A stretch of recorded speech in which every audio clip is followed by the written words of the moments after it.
Okay, so you bought a house. What next? Well, after you put it in escrow, one of the big things you need to do is get a home inspection.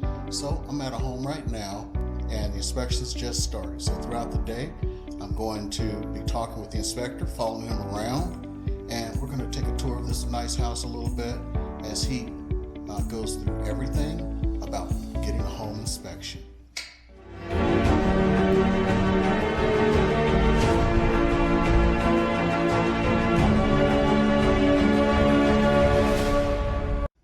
Well, right now I have to do a little social distancing, of course. Make sure everyone is nice and safe as we do this. So let's go ahead and take a quick look around the house. Lovely home, freshly updated. Can't beat this sucker. And they've done some really nice little touches with the staging furniture here. Big tip to the sellers, staging sales.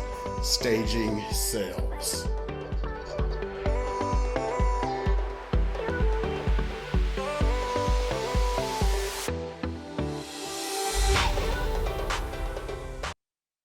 Now we're out by the pool. I want everyone to see how lovely this pool is.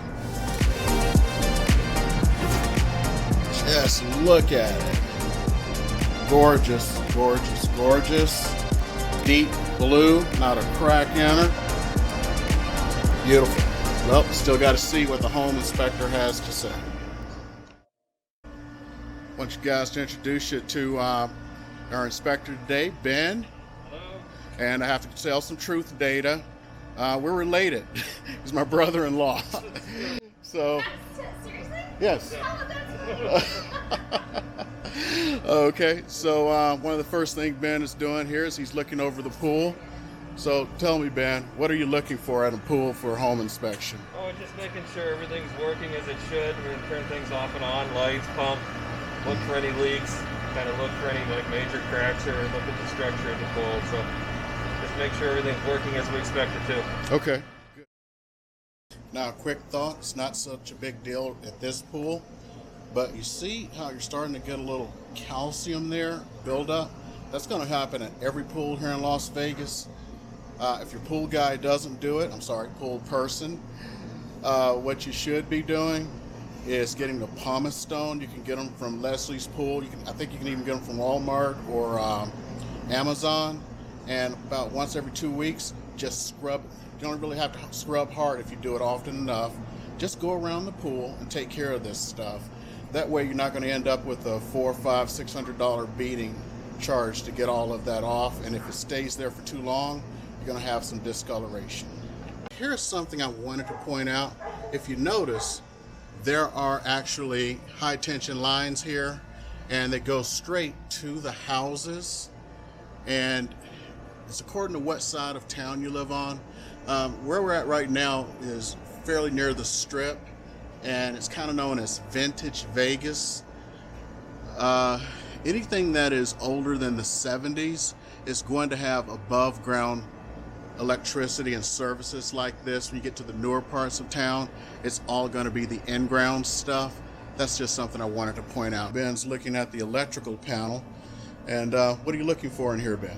So a little bit more important component on older houses here because invariably things get upgraded and older systems get replaced. So usually a little bit more complexity here than say in a house that's been built in the last 20 years or so. Mm-hmm. So we're looking for is this original equipment? Has it been upgraded? How's the work been done? And the first thing we're going to need is a wrench to get the cover off. So. Okay. Okay, and a note while Ben goes and gets that wrench. If you notice, this is outside, and it's actually really cool here because it's in the backyard, so it's harder to get back here. You'll notice that in a lot of neighborhoods, it's just on the side of the house.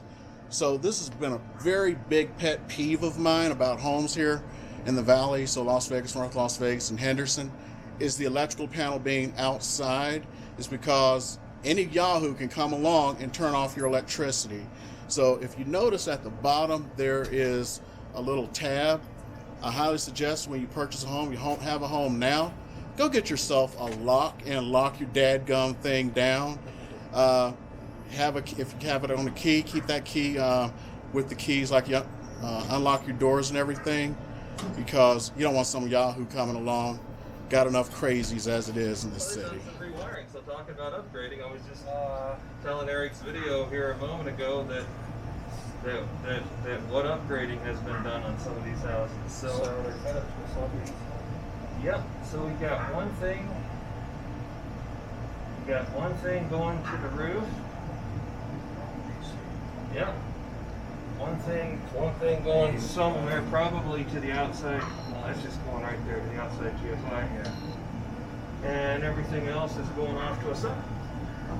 Okay. Everything looks good then? Well, we'll see what they have on the other end of it. That's, okay. So that's also a part of it, a thorough check and tracing these things down.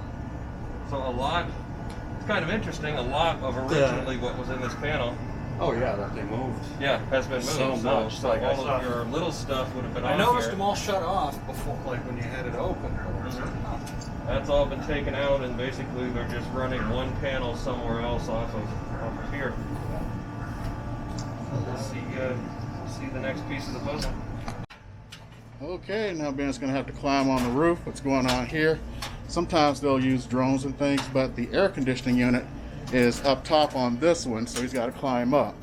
So other than the roof and the AC, anything you're gonna be doing up there, Ben? That's the main thing, is the roof and the AC. Okay. And what are you looking for in chimneys?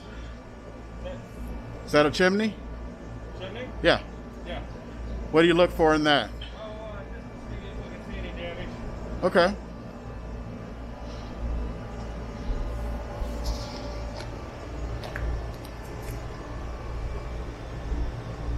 And while he's up there, he's going to be pulling things like he's going to look at the serial numbers of the AC unit, not only figure out the functioning of it, but how old it is. He can tell from the serial number. We'll also look at the roof itself and what kind of life expectancy you're going to get out of it.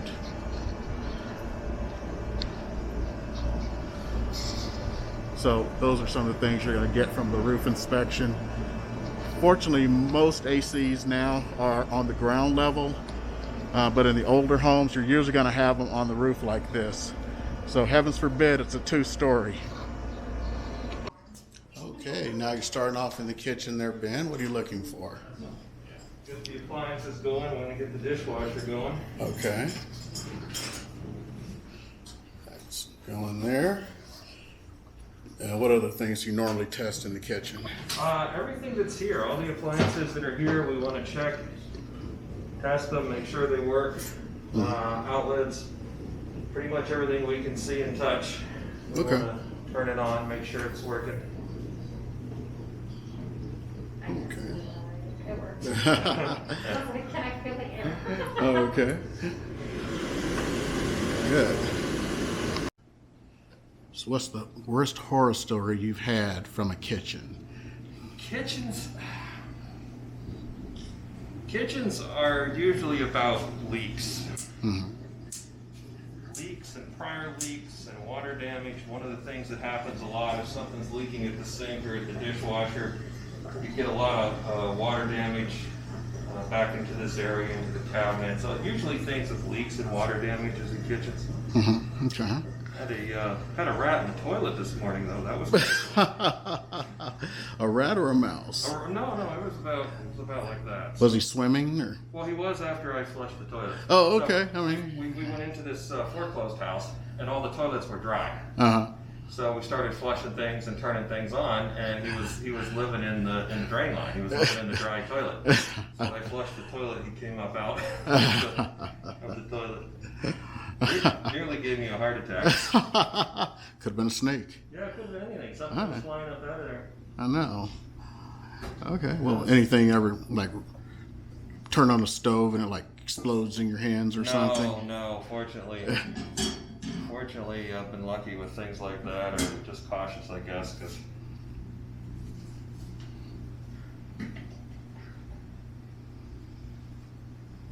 Sometimes you get in things with washing machines. Well, that was your house a while back where they put in the washing machine and they didn't hook up the drain line. Oh, okay. Remember that one? We turned the washing machine on and it started to empty onto the floor. Huh. So you get stuff like that. Now, so you're using a testing device there. What does it do? Okay, so a couple things. It'll tell us with the lights. The lights on the tester will tell us that the outlet's wired correctly, which we can see with the 2 amp lights. And now, since this is a kitchen, you have ground fault GFI outlets, so they should trip to give you protection. Okay. So what we can do is we can test them by grounding them, and if it trips like that, then it's working properly and we can reset it. So these would have been put in out after the fact. These weren't around in whatever time period this house was built, so these would have been added after the fact as an upgrade. But that's the proper thing to do. When you upgrade a kitchen, you should upgrade everything to current standards, so that's the correct thing. Okay, good. Now I know you're under the sink, and this is where we've had a lot of problems in the past. Lots of problems. What problems do you normally see under the sink? You know, the water damage and all that stuff. Yeah, and leaks and water damage. That's the thing. Okay. And is there anything, let's say you're just looking at a house before you make a purchase, and you're just casually looking through, anything that person should do other than look for the leaks under here and water damage? Yeah, great question. You know, when you're walking through a house, it never hurts to just turn on faucets. Okay. You know, and to see what the water flow's like. Is the water flow good? Is it steady? What I see in this house is I see some newer plumbing. So it looks like someone's put in new plumbing fairly recently. Mm-hmm. So, you know, we're getting good water flow. But that can tell you a lot. Just turn on some faucets and watch how the water flows. Okay, good. Thank you. Now, this house has been completely upgraded, what some may call a flip. Now, we've both seen a lot of Vegas flips around here, and I've been looking around. From my perspective, it looks like they actually did a quality job. Yeah, it looks like they've done some work behind the scenes, which is the biggest danger when you're talking about flips and older homes. So you see a lot of rehabs, let's call them out there, where someone will go in and they'll put on some lipstick, they'll put on some paint. You know, and but behind the scenes you have some old plumbing, or you have some old wiring, or you have some old things that aren't working the way they should. So one of the things we have to do in a house that's been rehabbed like this, we have to try to dig behind the scenes a little bit to see what's been done and what may still be original. Okay. Without getting into the name, we discussed this one before. There's a major flipper in town, no names, that has a history of putting lipstick on a pig. If you're going into a flipped home and you're looking for that, what's behind that lipstick, what would you be looking for? Because you've told me some of the things that you've seen in those homes. Yeah, you know, it's trying to see places like under sinks to see what the plumbing's like, and especially the wiring. We talked about testing for the electrical.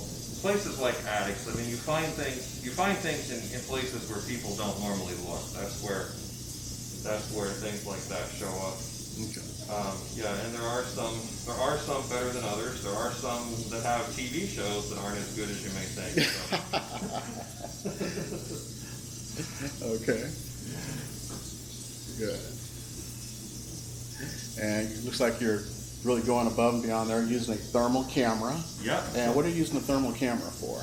We use that for a couple of things. Actually, one of the most important tools we use, especially inside the house. So it'll give me a temperature at a specific location, which is great for testing heating and cooling and things like that.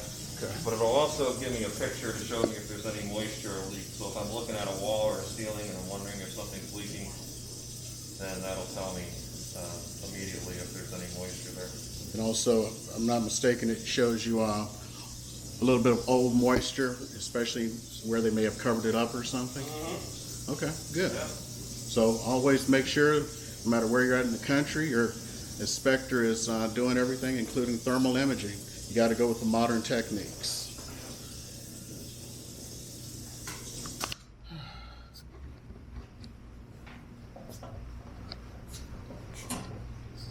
Okay. So one of the things he's also going to do is test the fireplace out. Most here are gas.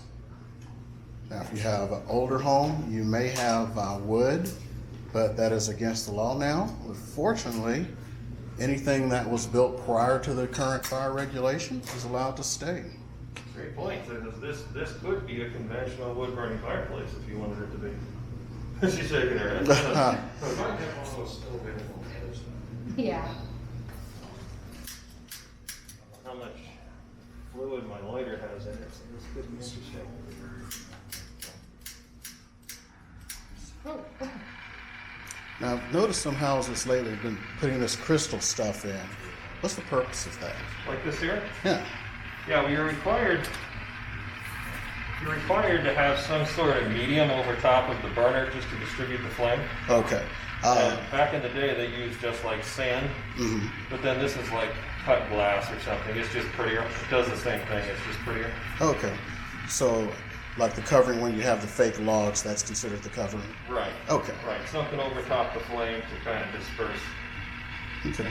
flame. Now, I'm going to ask you this one.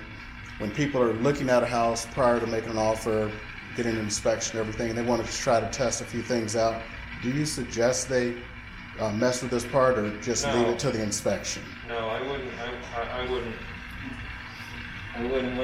When I'm just looking at the house, I wouldn't be doing anything more than just turning on lights and maybe a faucet. Okay.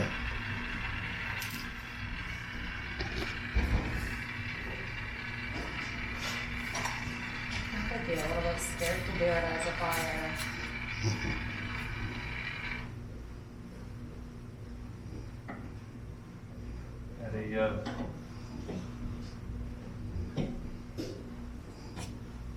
Talked to an agent the other day that someone had came through and looked at a listing he had, and they had turned the valves on the swimming pool, and they had dumped all the water from the pool into the spa and out onto the backyard.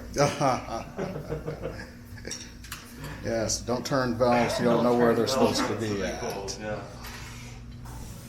Okay, so what are some of the things we're going to look for in the bathroom? So bathroom is very similar to kitchens. Leaks are your biggest enemy. Not as many, obviously, appliances in here, but it's about plumbing and leaks. Okay. So it's about turning everything on, making sure we have hot and cold. The other thing that we do is we get all these different things running, and then maybe we flush the toilet at the same time to see what kind of flow we're getting at the drain. Make sure everything keeps going out. Okay. Any telltale signs to look for in here while you're searching for a home? Kind of the same as the kitchen. I maybe would just turn on a faucet as I'm going through just to see what the water flow's like. And if you're in an occupied home, if you're going into an occupied home, obviously people prepare their houses and stage their houses to sell. But the bathroom can tell you a little bit about the care of the home, because chances are that they're still using the bathroom if it's an occupied home. If you look around, what's the caulking look like? What's the ground look like? Does it look like it's been cleaned in a hurry, or does it look like it's been someone who's been taking care of it? Okay, good. Anything else? That's the biggest thing in bathrooms is just plumbing, and make sure we don't have leaks. Okay, good. I do have one other, GFIs in the bathroom. Also, just like kitchens, yep. Okay, and I know some GFIs actually don't have the tripper, but there's somehow GFIs. How do you tell? Well, so not every bathroom. If you come take a look here at this, this is what we saw in the kitchen. This is a master outlet because it has reset buttons on. Right. And what they've done here is they have the lights wired to the GFI as well, which is okay. There's nothing wrong with that. But you may go in a bathroom and you may not see the buttons, but it may be wired through another outlet in another bathroom that looks like this, which is a master, and then that's providing the protection. So if you're in maybe your master bathroom and plug in a hairdryer and you trip the outlet, you may have to go to the powder room or maybe sometimes even the garage to look for an outlet that looks like this one to reset it. Okay, good. All new lines overhead. Yeah. And drop them down, or they could have simply, when they had the cabinet out, they could have simply put a shark bite or something on where that copper came out of the slab and just ran a short piece of tacks up to your faucet. So you could still have copper plumbing under the slab. We don't know for sure. Okay. ideally, the best thing they could have done would have been to completely run it overhead anew. That would have been the Right, best just to possible. replace it that way. Right, so then you don't have that, because the copper in the slab, that has a definite life here, you know? Oh, yeah. That always fails at some point in time. So Right. ultimately, what you end up doing is you end up running the new overhead. So the only way we would have done is to the attic.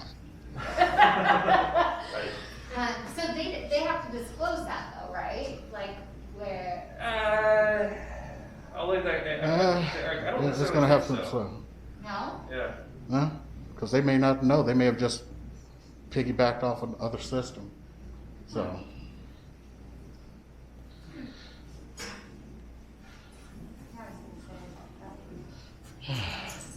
okay, now we get the full out brief. I'm not going to go through all of that with you. Only thing the inspector's going to do is go through everything that he's found during this. It's kind of especially like while you're here, and you can talk to the inspector, get everything cleared up. Once that's done, your inspection's done, that night or the next day, you should get the report. And that's all she is.